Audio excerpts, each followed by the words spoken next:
Syamil Nabil sebagai pengacara anda pada pagi ini. Okey, hari ini kita akan bincangkan satu topik yang sangat dekat dengan kehidupan kita, iaitu literasi kesihatan.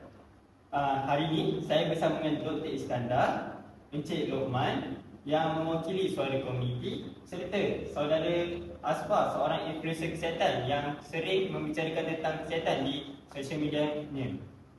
Okey, saya ada beberapa soalan untuk Dr. Iskandar.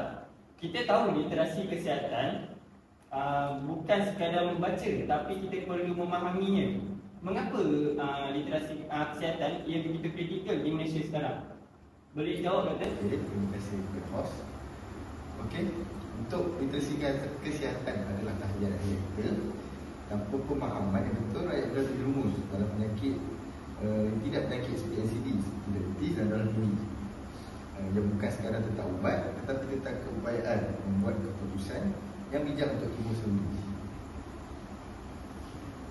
Jawab soalan? Jawab soalan, Doktor. Bagaimana dengan pendapat Encik Lokman tentang kata-kata daripada doktor tadi? Betul, Dr. Iskandar. Saya sendiri ni sebagai bapa kadang-kadang keliru. Sebab dalam grup WhatsApp Taman Perumahan ada saja betul-betul. Hari ini air rebusan akar kayu, esok jus buah-buah pelik.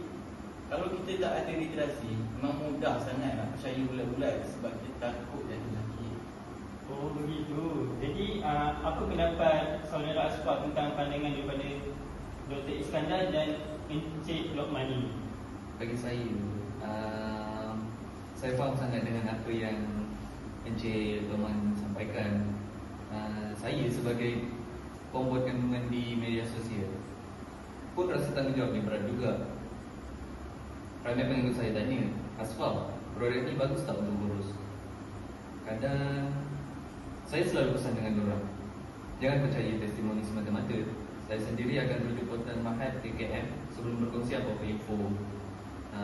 Dari itu kita tak boleh main trial and error dengan badan kita. Faham? Okey, menarik idea saudara Asfar. Tapi saya ada lagi, Doktor, beberapa soalan yang ditanyakan.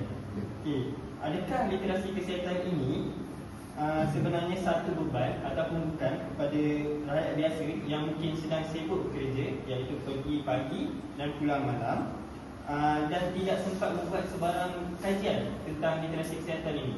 Tentang soalan host tu, tanggapan itu salah. Sebab literasi kesihatan sebenarnya memudahkan hidup kita. Sebab bila kita faham tentang konsep asas seperti membaca label makanan dan memahami fungsi ubat, kita sebenarnya menghematkan wang dan masa. Okey, so kita juga tidak membazir duit ini berubat rumah hidup yang tiada kesan dan kita tahu bila masa tepat untuk ke klinik. Oh, begitu. Ada pendapat daripada saudara Asfar dan Encik Lokman? Saya ada. Betul, Doktor. Sejak saya mula belajar bertanya kepada ahli farmasi di klinik, saya rasa lebih yakin. Dulu saya malu, rasa macam menyusahkan doktor. Sekarang saya tahu itu hak saya sebagai pesakit untuk faham apa yang masuk dalam badan saya. Saudara Asfar, ada apa yang ingin ditambah? Bagi saya, pendapat Encik Lokman tu merupakan satu poin yang sangat penting. Sebab kita sebagai pesakit punya hak untuk bertanya kepada doktor. Kadang-kadang kita rasa doktor terlalu sibuk, tapi sebenarnya itulah masa yang paling bahagia untuk kita belajar tentang kondisi kesihatan kita sendiri. Oh, faham.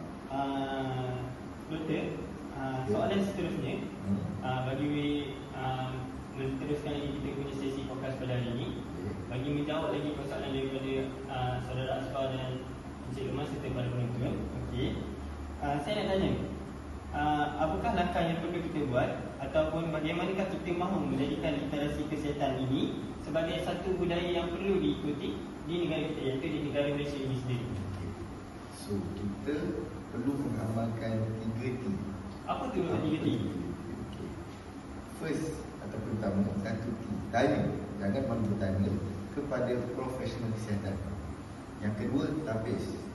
Kita perlu semak maklumat di sumber rasmi seperti KKM dan portal kesihatan.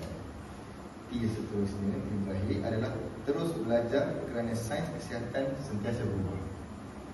Puan Semar ada nak, Encik Lokman ada nak tambah? Ada.